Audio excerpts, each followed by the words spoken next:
आज से शारदीय नवरात्र का शुभारंभ। वैष्णो देवी से मुंबा देवी तक शक्ति की आराधना, मंदिरों में सुरक्षा के कड़े इंतजाम।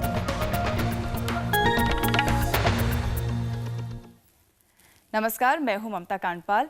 नवशक्ति समायुक्तम नवरात्रम तदुच्यते।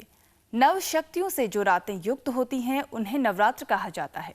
आज से शारदीय नवरात्र शुरू हो रहे हैं। इन 9 रातों में 9 देवियों की दुर्गा रूप में पूजा की जाती है। दुर्गा शब्द की व्याख्या देवी पुराण में करते हुए कहा गया है कि द दैत्यनाशक है, उकार विघ्ननाशक है, र रोगनाशक है और ग पापनाशक, आ भय और शत्रुनाशक है। तो जिस देवी के नाम मात्र से ही दुर्गति का नाश होता है, ऐसी आदि शक्ति के पर्व का उल्लास प्रकृति के कण कण में महसूस किया जा सकता है। ऋतु परिवर्तन के ऐसे काल में आदि शक्ति अपने भक्तों की रक्षा के लिए धरती पर अवतरित होती हैं। मंथन के सभी दर्शकों को देवी शक्ति के इस पर्व की शुभकामनाओं के साथ हम शुरू करते हैं उत्सव नवरात्र।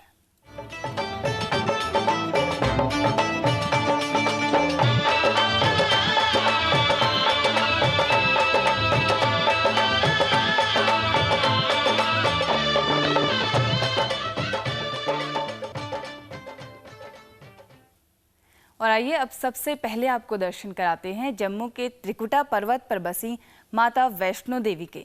देवी के मंदिर में वैसे तो पूरे साल भर भक्तों की भीड़ लगी रहती है। देवी के पिंडी रूप के दर्शनों के लिए हर साल करीब 80 लाख से भी ज्यादा लोग दर्शनों के लिए पहुंचते हैं। वहीं उत्तर प्रदेश के विंध्यवासिनी देवी के दर्शनों के लिए भी नवरात्रों में भक्तों की भारी भीड़ जुटती है। तो मंथन के माध्यम से हम अपने दर्शकों को दर्शन करा रहे हैं विंध्यवासिनी की आरती के और माता वैष्णो देवी की आरती के। और देवी का पहला रूप है शैलपुत्री। पर्वतराज हिमालय की बेटी हैं शैलपुत्री। देवी के इस रूप की पूजा कैसे की जाए और देवी का ये रूप भक्तों को क्या संदेश देता है, ये बताएंगे योगाचार्य भरत भूषण जी। ये बताइए कि देवी के इस रूप की किस तरह से पूजा की जाए और कितना करुणामयी देवी का ये रूप है। पूजा का संबंध मन से है और योग साधना का संबंध भी मन से है। तो इसलिए पूजा किस प्रकार से की जाए, इसमें सबसे बड़ी चीज़ है मानसिक पूजा। क्योंकि हम बहुत बार साधनों में उलझे रह जाते हैं। तो यत् पूजितम मया देव परिपूर्णम तदस्तु में, हम जो भी संसाधन हमारे पास में हैं तो उन सब साधनों को, क्योंकि हम दिव्य शक्तियों को श्रद्धा के सिवाय कुछ नहीं दे सकते, क्योंकि सब कुछ मातृशक्ति का ही हमको दिया हुआ है। और हम ये भाव लेकर के कि त्वदीयम वस्तु गोविंद तुभ्यमेव समर्पये, हे मातृशक्ति, हे दिव्य शक्तियों, आपका ही मुझे सब कुछ दिया हुआ है, तो मैं अपनी भावना के अनुसार आपकी पूजा उपासना कर रहा हूँ। लेकिन फिर भी जो साधन हम जुटा सकते हैं, इसका एक तरीका है, वो ये है कि सबसे पहले तो जो साधना करने वाला व्यक्ति है, देवी की उपासना करने वाला व्यक्ति है, उसको किसी भी तरह से हबड़ तबड़ में, भाग दौड़ में नहीं होना चाहिए। यानी शांत मन से एकाग्र होकर के वो साधना के लिए अपने आप को तैयार करे, प्राणायाम करे, आसन करे और शरीर शुद्धि कर ले। इसके बाद आसन की शुद्धि करे, यानी अपने आसन को ठीक से स्थापित करे। और सबसे बड़ी चीज़ है कि पूर्व ईशान कोण में, यानी सबसे पहले हम जिसको कहते हैं कि रक्षा विधान कर लेते हैं कि अक्षत लेकर के पूर्वे रक्षत वाराह आग्नेयाम गरुड़ध्वज दक्षिणे पद्मनाभस्तु नैऋत्य मधुसूदन, यानी हर 10 दिशाओं में अक्षत डाल करके अपने आप को निर्विघ्न रूप से स्थापित करें कि हम पूजा विधान शुरू कर रहे हैं। और ईशान कोण में कलश का यानी घट का स्थापन होना चाहिए। स्थूल रूप में जो घट है वो मृत्तिका यानी मिट्टी का हो सकता है, स्वर्ण का हो सकता है, ताम्र का हो सकता है। और उसको जो शुद्ध मिट्टी है उसके ऊपर उस घड़े को स्थापित किया जाना चाहिए। और दूसरा जो इसका व्यक्तिगत यानी साधना पक्ष का जो अर्थ है वो ये है कि घट स्थापन, यानी अपने जो जैसे कहते हैं ना घट घट वासी हैं परमात्मा, तो अपने घट को यानी अपने मन को भी एकाग्र करके वो बैठे। घट स्थापन जो हम करते हैं यानी घड़ा स्थापित करते हैं, उसके अंदर आरोग्यवर्धक तत्व जो हैं शामिल किए जाते हैं, जिसमें सप्त अन्न हैं, है ना। इसी तरह से उसमें सर्वौषधीय हैं, 7 औषधीय हैं, सप्तपल्लव हैं, 5 पत्ते जो हैं औषधि युक्त, जैसे बरगद का पत्ता है, पलाश का पत्ता है, पीपल का पत्ता है, इन पत्तों को उसमें डालते हैं। इसी तरह सर्वौषधियों में उसमें हम शतावर का प्रयोग करते हैं, शिलाजीत का प्रयोग करते हैं, इस तरह की औषधियाँ उसमें डालते हैं। और इसी तरह से पंचरत्न जो होते हैं मतलब उनको उसमें डाल करके रखते हैं जी। और इस तरह से उसका जो वो घट का जो पानी है वो पवित्र होता है और 9 दिनों तक रखने से वो भी औषधि बन जाता है। ज़्यादातर लोग ये जानना चाहते हैं कि जब देवी की पूजा की जाती है इसमें एक घट स्थापना के बाद सबसे महत्वपूर्ण बात होती है देवी का किस तरह से उनको क्या क्या चीज़ें अर्पित की जाए, उनका श्रृंगार की क्या सामग्री होती है, तो किस तरह से पूजन में किन किन चीज़ों की सामग्री का इस्तेमाल किया जाए? देखिए, जो सबसे पहली चीज़ है आप पुष्पार्पण करते हैं, तो जो पुष्प भगवान शिव को प्रिय हैं वो ही माँ दुर्गा को भी प्रिय हैं। तो जो सुगंधित श्वेत रंग के पुष्प हैं उनको अर्पित करते हैं। ऐसे ही रक्त पुष्प, लाल रंग के जो पुष्प हैं वो उनको प्रिय हैं, वो देवी को अर्पित किए जाते हैं। ख़ास तौर से हार श्रृंगार के फूल हैं, चंपा के फूल हैं, मतलब ये हम उनको अर्पित करें। पलाश के पुष्प हैं, मतलब वो उनको एकदम अग्निवर्ण के होते हैं, लाल रंग के, वो उनको अर्पित किए जाते हैं। और इसी विशेष रूप से श्रृंगार सामग्री जो है मतलब जो किसी तरह केमिकल से युक्त नहीं होनी चाहिए, शुद्ध सामग्री उसका हम प्रयोग। दोनों शक्तिपीठों के दर्शन के बाद हम बात करते हैं भारत भूषण जी से, जो कि योग आचार्य हैं। और जैसा कि कहा जाता है कि देवी का जो साधना है, देवी की साधना, उसमें साधक का मन मूलाधार चक्र में होता है। तो हम आपसे जानना चाहेंगे कि मूलाधार चक्र में साधक का मन होता है, इससे क्या तात्पर्य है और किस तरह से साधना की जाए देवी की कि वो उन्हें अर्पित हो पूर्ण रूप से। यत ब्रह्मांडे तत्पिंडे, जो शक्ति पूरे ब्रह्मांड में व्याप्त है, जो कुछ भी ब्रह्मांड में व्याप्त है वो इस पिंड में भी है। इसलिए योग साधना में आप देख रहे हैं कि शक्ति जो है उसका मिलन शिव के साथ हमेशा होता आया। पूर्व जन्म में जो कभी सती के रूप में शिव के साथ थी, वो अब आकर के शैलपुत्री के रूप में आज शिव के साथ में अपने आप को विलय कर देती हैं। वही शक्ति हमारे शरीर में भी विद्यमान है जो कुंडलिनी शक्ति के रूप में जानी जाती है। और जिस समय कुंडलिनी शक्ति का जागरण व्यक्ति के अंदर होता है तो वो प्रतिभा के विभिन्न क्षेत्रों में विशिष्टताओं को प्राप्त करता चला जाता है, ये उसकी सबसे बड़ी पहचान है। तो ये शक्ति अपने आप तो जागती नहीं है, इसको जगाने के लिए हमें अनुकूलता पैदा करनी पड़ती है। जैसे मैंने अभी कहा कि आज नवरात्र में यानी एक नया मौसम, नए पर्व की शुरुआत और विशेष रूप से नव दुर्गा की उपासना का ये पर्व, तो इससे अच्छा अनुकूल मौसम, अनुकूल समय कोई नहीं होता साधना आरंभ करने के लिए। जो लोग अभी तक गर्मी से परेशान थे, बरसात से परेशान थे और दूसरे अपनी सारी सांसारिक व्यस्तताओं से परेशान थे, यहाँ तक कि हमने अभी श्राद्ध पक्ष में अपने जो पुराने पुरखों को तर्पण किया, तृप्ति की, और उसके बाद का अब हम मुक्त होकर के साधना के लिए बैठेंगे। तो उसमें जो मूल आधार है, शरीर को 6 चक्रों में बांटा गया है और उसके बाद 7वां जो हमारा चक्र है वो सहस्त्रार कहलाता है, जो शिखर पर है। आपने अभी देखा कि जो विंध्यवासिनी देवी के जो शिखर पर बैठी है वो जो है वंदनीय है। तो ऐसी जो शक्ति है, कुंडलिनी शक्ति, जब तक नीचे सोई हुई पड़ी हुई है हमारे मूलाधार में, तब तक वो हर एक के अंदर है, लेकिन सबकी सोई पड़ी है बीमारियों की वजह से, वासनाओं की वजह से, साधना के अभाव की वजह से। वो जब जागृत होती है, इन 9 दिनों में व्यक्ति उसको जागृत करता है ध्यान के द्वारा कि हम मूलाधार में रीढ़ का जो सबसे निचला छोर है, जहाँ पर हम मूल बंध लगाते हैं, यानी गुदा का जो स्थान माना जाता है शरीर के अंदर, तो रीढ़ का अंतिम छोर वहाँ जाकर के पहुँचता है। उस स्थान पर हम एकाग्र होते हैं इसमें चित्त से और आसन में अवस्थित होकर के। ऐसे चलते फिरते नहीं होता है, क्योंकि आप सोच रहे हैं भाई चलते भी रहो, जब भी करते रहो, ठीक है, उससे मन दूसरी चीज़ों में नहीं भटकता, मन एकाग्र होने लगता है। लेकिन आप खड़े होकर के अगर आप पूजा उपासना करेंगे तो आपका जो ध्यान है वो अपने शरीर के संतुलन को बनाने में लगा रहेगा। यानी कि मूलाधार चक्र को जागृत करना सबसे महत्वपूर्ण है देवी की इस उपासना में। और पहले रूप की जब पूजा की जाती है तो योगी का ध्यान मूलाधार चक्र में होना चाहिए। और किस तरह से अलग अलग चक्रों में प्रवेश करता है योगी, इस बारे में हम बातचीत करेंगे। और अब आरती क्या है, फिर हमने दर्शन किए, दर्शन क्या है, जब तक हम इन चीज़ों को नहीं जानते तब तक इसका हम पूरा लाभ नहीं ले पाते। आरती एक बहुत, अभी मुझे संस्मरण ध्यान आया, हम जब प्रार्थना करते हैं कि नाथ तू अनाथ को न मोसो, मोह समान आरत नहीं आरत हर तोसो। आरत का मतलब होता है व्याकुलता, बेचैनी, कुछ पाने की, साक्षात्कार कर लेने की, शक्ति का आशीर्वाद ले लेने की, अपने भीतर शक्ति का जागरण कर लेने की।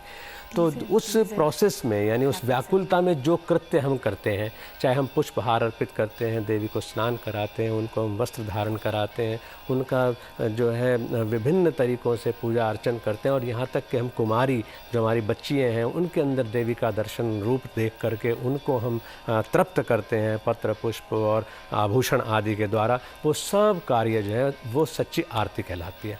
तो जो आरती हम करें तो उसमें मैंने अभी कहा कि यूँ तो जो शिव को, यानी शिव का मतलब ही है कल्याणकारी, तो कल्याण के लिए जो जो पुष्प हितकर हैं, मतलब उन पुष्पों को इसमें अर्पित करते हैं।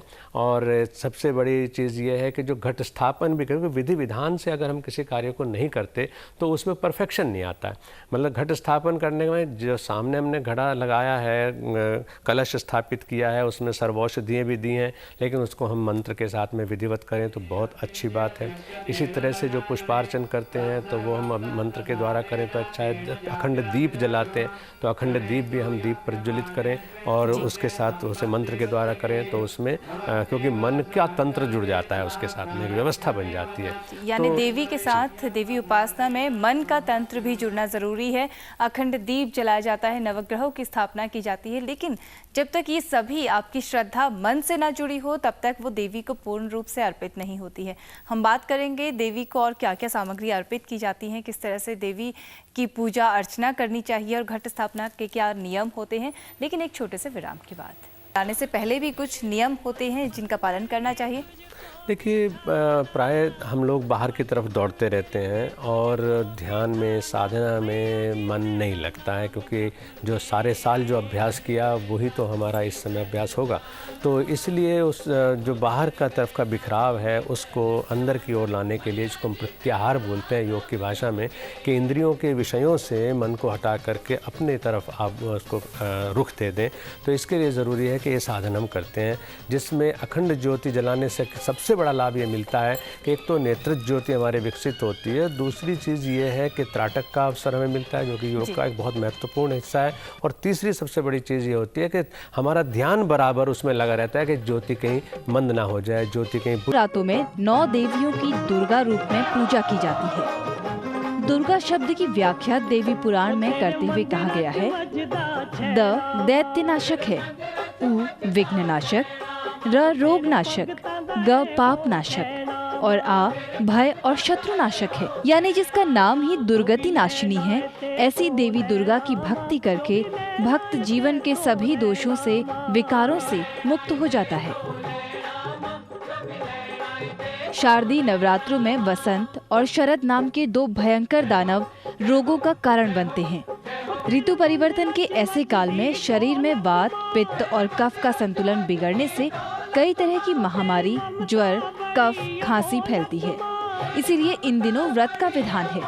व्रत यानी मन का संयम। खाने में नियम, संयम और शुद्धता का पालन करने से आप कई तरह के रोगों से मुक्ति पा सकते हैं। नवरात्रों में देवी की स्थापना के लिए कलश में सप्तमृत्तिका, पंचपल्लव, नारिकेल, सर्वौषधि का प्रयोग किया जाता है। 9 दिनों तक इन सभी चीजों के कलश में रहने से कलश का जल अमृत स्वरूप और रोग विनाशक हो जाता है। वैज्ञानिक परीक्षणों में भी पाया गया है कि 3 महीने तक इस जल को सुरक्षित रखने से ये महाऔषधि बन जाता है। नवरात्रों में देवी के 9 रूप 9 औषधियों का भी प्रतीक हैं। आयुर्वेद में इन औषधियों को जीवनदायिनी और जीवन शक्ति बढ़ाने वाला माना गया है। ये औषधियाँ हमारे शरीर के 7 चक्रों की शुद्धि करके इन्हें जागृत करने में सहायक होती हैं।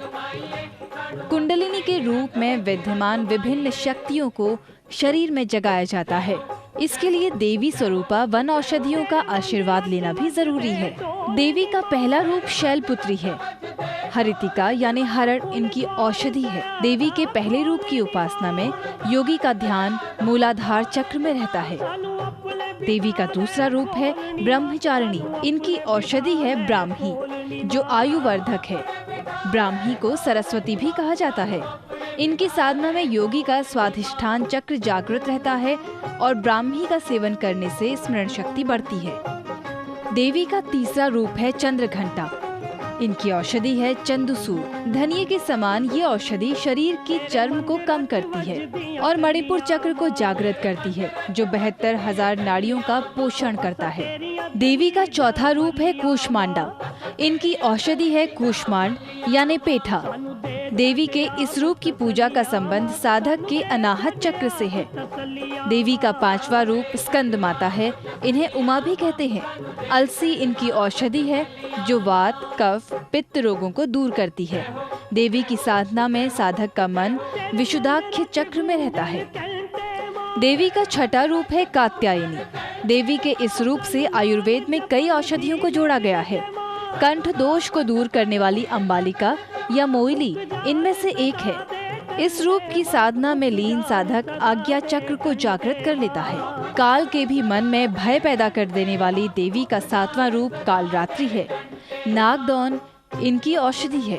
देवी के इस रूप की साधना में योगी सहस्त्रार्थ चक्र को जागृत कर लेता है और फिर लीन हो जाता है देवी के आठवें रूप महागौरी और नवें रूप सिद्धिरात्रि की साधना में। महागौरी की औषधि तुलसी है।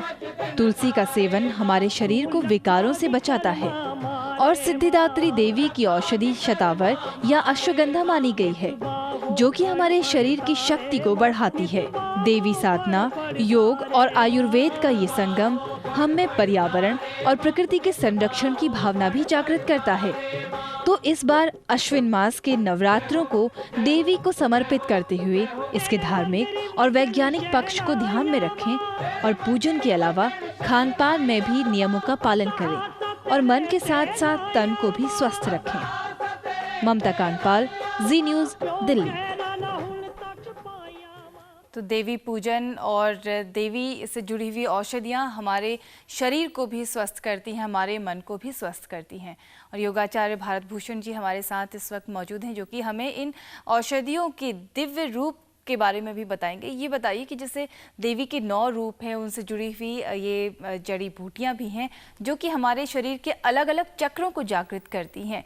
तो क्या इसका विधान है, क्या कोई भी व्यक्ति देवी की साधना करके कुंडलिनी जागरण कर सकता है? निश्चित रूप से, क्योंकि शक्ति कण कण में विद्यमान है, जन जन में विद्यमान है और सुप्त अवस्था में है। हर व्यक्ति के अंदर कुंडलिनी शक्ति मूलाधार में जड़ रूप में विद्यमान है, लेकिन प्रोसेस के द्वारा आप देखो ना, वैसे भी एक काला कोयला भी है ना, वो भी ऊर्जा पिंड है, लेकिन